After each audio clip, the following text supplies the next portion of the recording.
were getting ready to close. They had full mortgage approval, title was clear, and all they needed was insurance for closing. Okay, now we're getting ready for the bad news. Bad news? How about the worst news? They couldn't get insurance because the house they were purchasing could not pass a 4-point inspection. You know, this is happening more and more as our homes are getting older and older. So please, come on and join us in this edition of Contract Talk with your mortgage guru, Howard Vernick. And your friendly broker, Ron Chica, to find out what you can do in these situations to ensure that your sales close.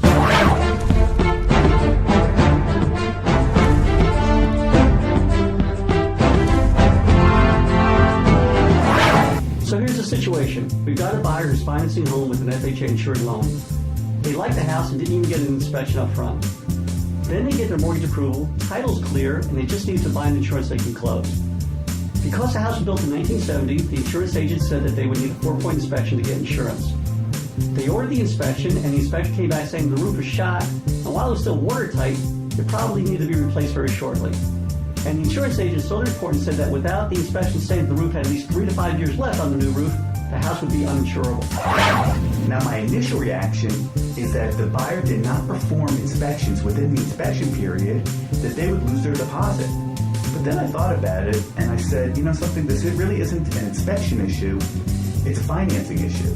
They need to have insurance in order to get financing. So even if they gave a loan commitment, that loan commitment will show that you need insurance. That's a property related condition, and they would get their money back. They'd be out of the contract and get a full refund of their deposit.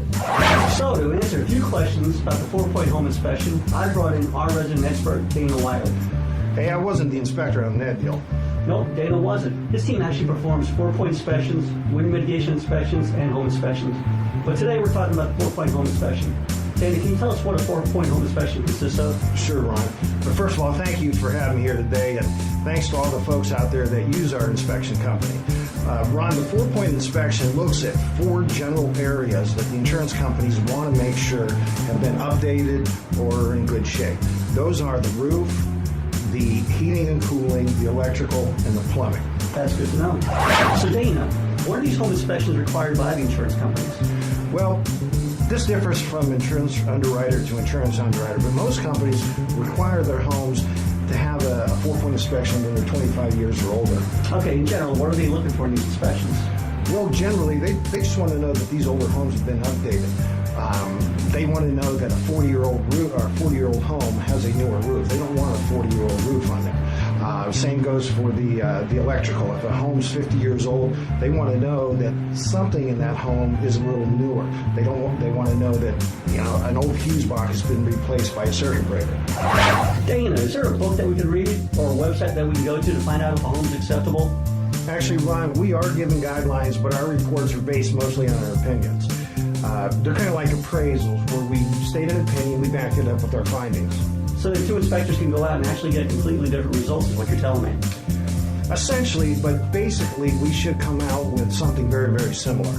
Well, thanks, Dana. And for those of you that need a great inspector, you can reach Dana by dialing his number. His banner is right there.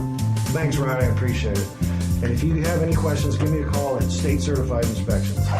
Okay, now we know that these inspections are required on older homes. And there are a ton of those throughout Florida. There are, and I'd have to say that any listener that's a bit older, I'll get on the phone with Dana and ask him to get out to the property even before a buyer comes along to buy the property so the seller knows what repairs might have to be done. Absolutely. And remember, these rules apply to any buyer who's obtaining financing. Dana will also let them transfer that report to the buyer, and in those reports they get the wind mitigation inspection, which can actually save the buyer some money. Good point. And those of you that are working with buyers who are purchasing older homes, make sure the buyer gets the inspections early on in the transaction. Right. There's no need for them to buy an appraisal on top of the inspection, and there's no reason for them to waste their time on a home they might not even be able to purchase. As always, we hope you find this information helpful as you tread through our markets.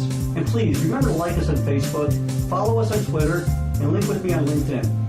Yes, and as we always say, please give us your feedback. This is how we determine what are the subjects that are important to you and important to us in our market. This is your friendly broker, Ron Chica, and your mortgage guru, Howard Vernick, saying thank you for joining us in this edition of Contract Talk.